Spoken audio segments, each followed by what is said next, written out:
Head over to miniaturemarket.com. They have thousands of board games at discounted prices like Stella Dixit Universe. Hello my friends, it's the Game Boy Geek here. Today it's about the stars and beauty, because Stars is Stella, and Stella is a beautiful game in the Dixit universe. Let me show you how this game is different from the original Dixit or any variation of it. Show you how it's played. I'll see you on the other side.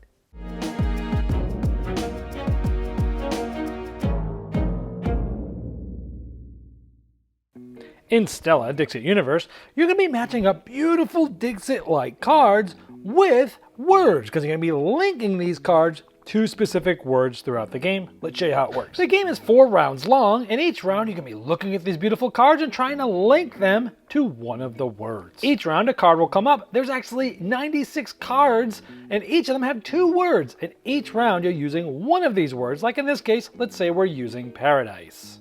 So all players simultaneously are looking at these 3 rows of cards, trying to figure out which ones they think really have something to do with paradise. For example, looking here, we have the woman here having some tea. She might be in paradise. We also have there at the cauldron, that person might be in paradise, but it's up to the person who's looking at it. And then over here on the right, the woman sitting on the rock with that beautiful scene looks like paradise. And then in the upper left, we have the woman with maybe her kids. They're walking through the forest looking at little lightning bugs. And here we have the woman on a tightrope at a circus holding an animal. She might be in paradise. So each player gets a colored player board of their color and a matching marker, and they're going to put an X secretly, no one else can see, on the ones that they think have to do with this round's word, in this case, paradise, and they're trying to think of what other players might also say. Then players are going to put their tokens as to how many they have X'd out.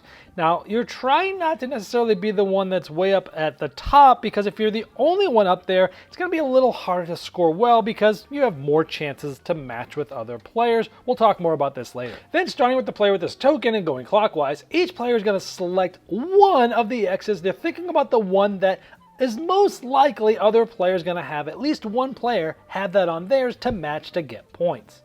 So let's say they think this one is the most obvious one. So they pick this one and they point at it, and everyone else that has an X on that part, they're going to also get points. So each player that match is going to color in the 2 stars there. Now, if you only match just one other player, both you and that other player are going to get a bonus point. That's going to be this one right here. Then players are going to keep going in clockwise order, each one picking one that they think other players have that have not been scored yet. And at the end of the round, we have a scoreboard. It has players' names at the top, and then it has the different rounds that you're going to be putting the points for each one, and at the bottom you'll have your total score.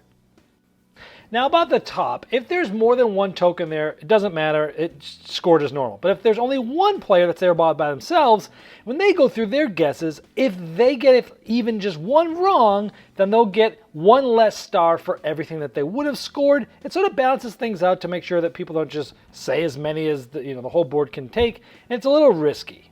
Then after each round, you're going to flip over one of these tokens, and it'll show you which round actually the cards get discarded. So after the first round, the bottom row is going to get discarded, and new ones will be replacing it. After the second round, it's going to be the middle row is going to get discarded, and after the third round, it's the top row. So new cards come in, and the word that you look at each round changes.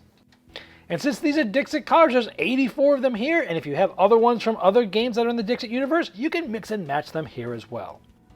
And the game has a nice insert that has a place to hold all the pens nice and tight, the different tokens, and the cards. Nice custom insert.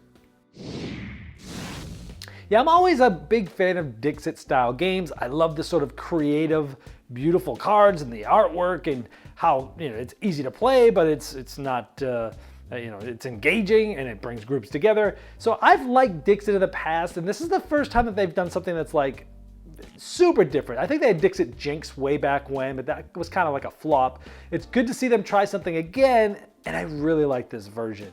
As always, Dixit games have beautiful artwork, and I'm always amazed at how both similar and different the art styles can be depending on the different versions you get, because they're done by different artists. Now, this specific artist have done 2 or 3 other Dixit style things, whether it's expansions or versions. And I'm always amazed at how whimsical the styles always are, even if they're from different artists. So again, great Dixit cards here as normal. You can use these cards in any of the Dixit games. I love that you're trying to find links without having to create a creative clue. Now, Dixit itself, the original game, I really like that game.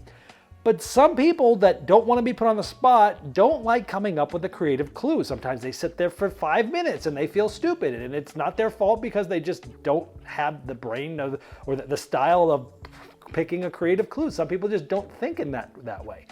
And that was always sort of a stumbling block for the original Dixit, which I do love, but some people it's just not for them. They'd rather just watch and pick cards. They don't want to come up with the clues. This is great because it fixes that. You do not have to come up with a creative clue at all. You're just trying to pick the things that are most like a word that the deck picks for you, a single word, for example. And the picking of this is really what makes this game great. There is a party game out there, a little known one that I love called Mr. Lister's Quiz Shootout.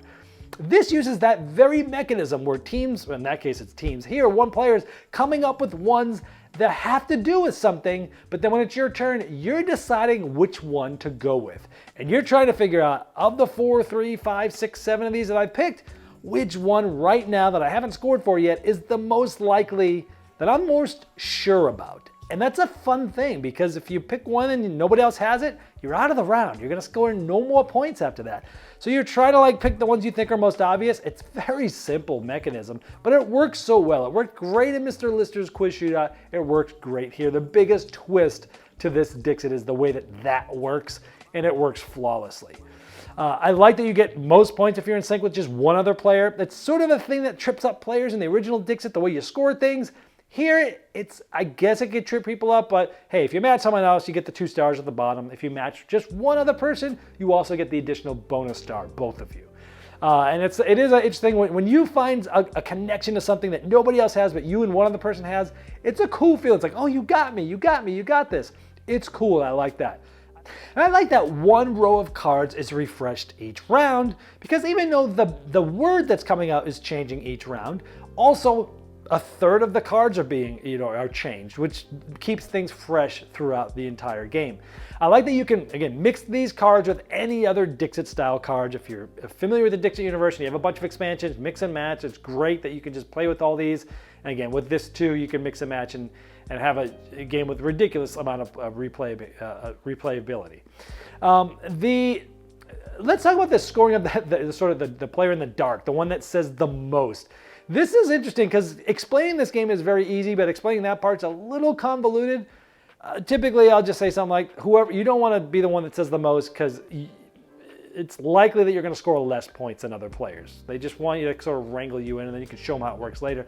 But it is needed. You do need to balance that sort of dark, the one in the dark mechanism, because otherwise everyone would just say the max, right? But it is harder to explain, so that's a negative here. I would just say, hey, you don't want to be the one that says the most because sure, you have the most possibilities of getting points, but also if you don't have a perfect round, you're actually going to lose points. So that sort of way. Once they see one round, they'll probably see how that works. Also, Dixit, this one doesn't really have any catch-up mechanism, which I don't think needs to be in every game, but in a party game, if you're behind, if someone's had a couple of good 2 rounds, and you had one pretty bad round, it's going to be really hard for you to catch up because you need to, you're linking with other players. So the tides sort of rise together in this game. If you have a bad round, it's going to be really hard to catch back up. I wish there was some way, maybe to make each round, maybe they're worth more or something like that. But there is no catch-up mechanism. But it's a party game, so it's not really about who wins anyway. So overall, if you're looking for a game with great art, a nice little party game, another good thing about this thing is it does work well with smaller player counts, where the original Dixit was best with 5 or 6 players. This one still is better with more players, but it still works really well with smaller player counts, which the original Dixit did not do quite as well. And that's it. It's Stella Dixit Universe. If you're a fan of the Dixit or any version of Dixit, this one might be the best one out there. This has been the Game Boy Geek, breaking down barriers, growing relationships through board games by helping you on the next one you love. Game Toppers not only transforms your existing table to a high-quality gaming solution, they now offer full leg kits and dining cover solutions for the full table application. Paired with their amazing, thematic, premium stitch edge mats from noted board game artists like Vincent Dutray, collapsible cup holders, and really cool accessories, it's a complete system that upgrades every game you play. Go to GameToppersLLC.com or click the link below.